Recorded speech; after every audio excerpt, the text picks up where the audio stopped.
And most importantly is try to keep your hands away from your face, because you can potentially introduce the virus onto your mouth, onto your face, as well as into your nose, which can potentially cause you to get sick. So be mindful of that. Welcome to the Homepage Network. I'm Sara Vogt. On this broadcast, we're discussing COVID-19 with Dr. Rutul Dalal, Medical Director of Infectious Diseases for UPMC and the Susquehanna Region. Thanks for joining us today. Thank you so much for having me as well. What does the spread of COVID-19 look like at this time in our area? Well, as of now, ever since most of our counties have moved into the green phase, our numbers are slowly declining. And Pennsylvania, as a state, is doing much, much better compared to other states. So the numbers have definitely gone down, including in our home counties, which is the northern tier of Pennsylvania. Mm-hmm. So whatever hard work which we put over the last few months has paid off, and of course with the cooperation of our people who really adhere to the social distancing, as well as the masking protocols, as well as hand hygiene. And now I think it's time for us not to ruin the hard work which you put in. So it's all the more important that we need to be vigilant. Well, in evaluating the course of this disease, does warmer weather slow the spread?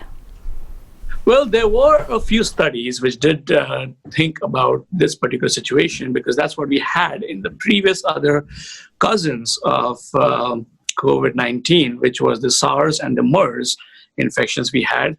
Unfortunately, the news is not too good. Studies have shown that this virus can survive up to 56 degrees centigrade, which is more than 120 degrees Fahrenheit. So it is extremely difficult to say at this moment if temperature would play a role, but looking at other outbreaks in other countries, such as Brazil and other Asian countries, as well as in Latin America, where the temperatures were pretty high, it did not slow down the spread. It also depends upon a lot of other things, such as moisture in the air, the pressure of the air, how dry it is, and so on and so forth. So it does not it doesn't look like it is going to slow down the spread. I don't think so. The temperature is going to play a vital role, because again, we won't ever have those temperatures as high as the ones which I described, except probably in a couple of days in probably Death Valley Park or something in Arizona. So it's difficult, at least in our state, to have those kind of temperatures. Right. Doctor, what are your recommendations for outside activities for the next few months? Well, I know summer's around the corner. It is actually in the midst of summer now, and people are trying to enjoy whatever they can in these few months, because they have really suffered a lot. Even businesses have suffered a lot during the past few months in the spring months. Having said that, we should enjoy our outdoors, but responsibly. I don't think that people should let their guard down. The virus is still there. It has not gone anywhere. It's just that, we have controlled the spread of it through the efforts which you just described earlier, through social distancing, hand hygiene, as well as masking.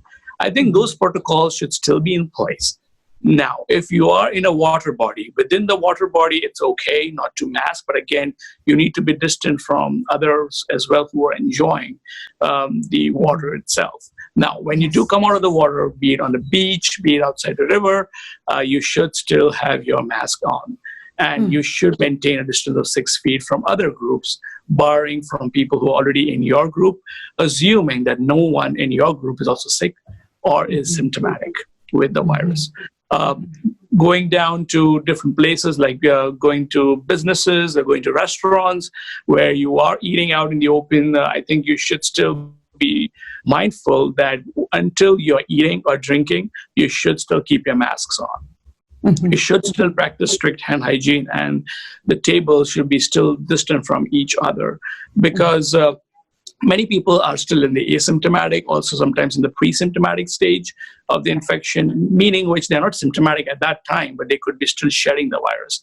And there's still a lot of unknowns about how the virus eventually is going to infect others, even if you are asymptomatic. So one should still be vigilant about what needs to be done and enjoy responsibly. Well, so you're applying this to healthy people as well then. If I'm healthy and I go out, then you're still recommending wearing masks. I would, unless you are in the outdoor environment and unless, you can really maintain the safe distance. Because like if you're in an enclosed environment, like, the virus can definitely spread. And we had preliminary studies done from Wuhan about how the first case happened when a family went to a restaurant.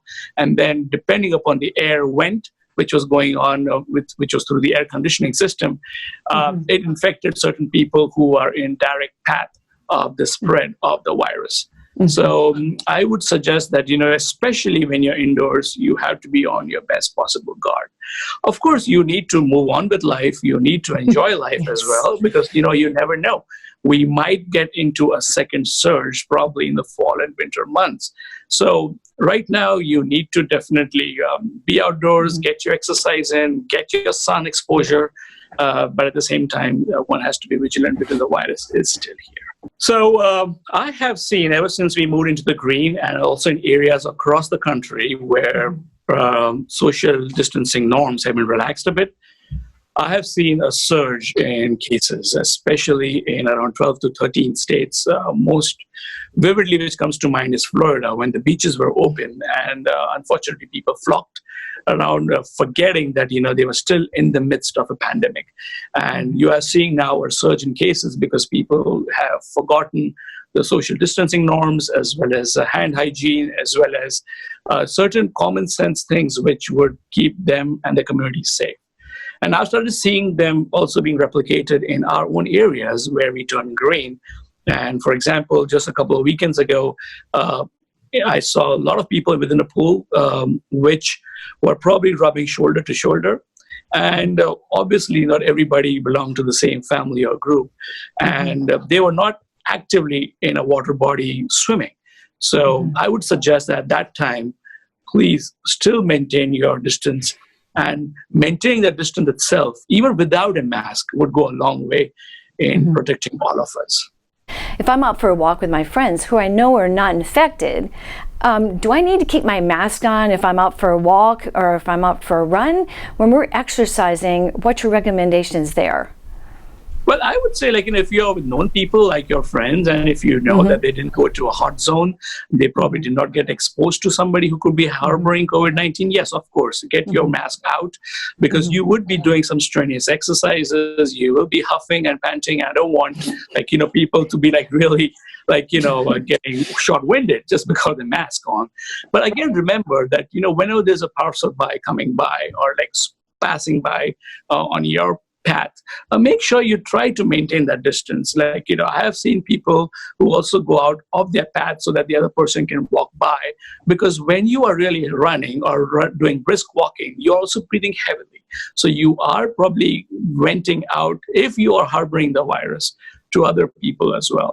Now, of course, it is such a short period of exposure, like a few seconds when somebody's passing by you, is not a real exposure. But I would say, especially when you're on a walk, so when you're running, I don't think you need the mask. But if you do come across somebody familiar and you want to chit-chat with that person, please maintain that distance, unless you know that person very well, or he or she is your close friend or your family member. Yes. Well, you briefly mentioned the fall season, and our daughter's college is already closing down school after their Thanksgiving break, and she'll be home for December and January. So what are they saying? What is the evidence about the reoccurrence of the COVID-19 during fall?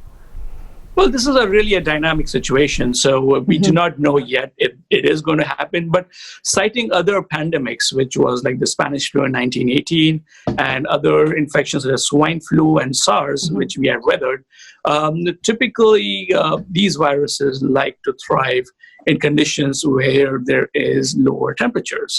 And having said that, there are also other viruses which can also infect us. So it would be a very muddled picture if you start showing symptoms of flu-like illness. We wouldn't know where it is coming from unless you get tested.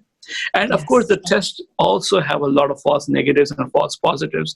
So I would believe that even in the studying from various other virus outbreaks in the past, that is a real possibility.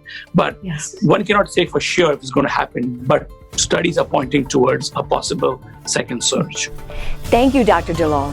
After the break, we'll discuss 4 important guidelines that will help us to enjoy a healthy, happy summer. Stay with us.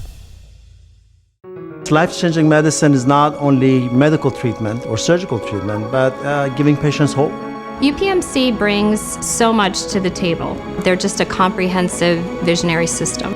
UPMC is innovative and always on the cutting edge of technology. Defining not only healthcare, but health. Its expertise, its focus on patients and what is best for patients. As UPMC, we're able to elevate the standard of care. Just a wonderful opportunity.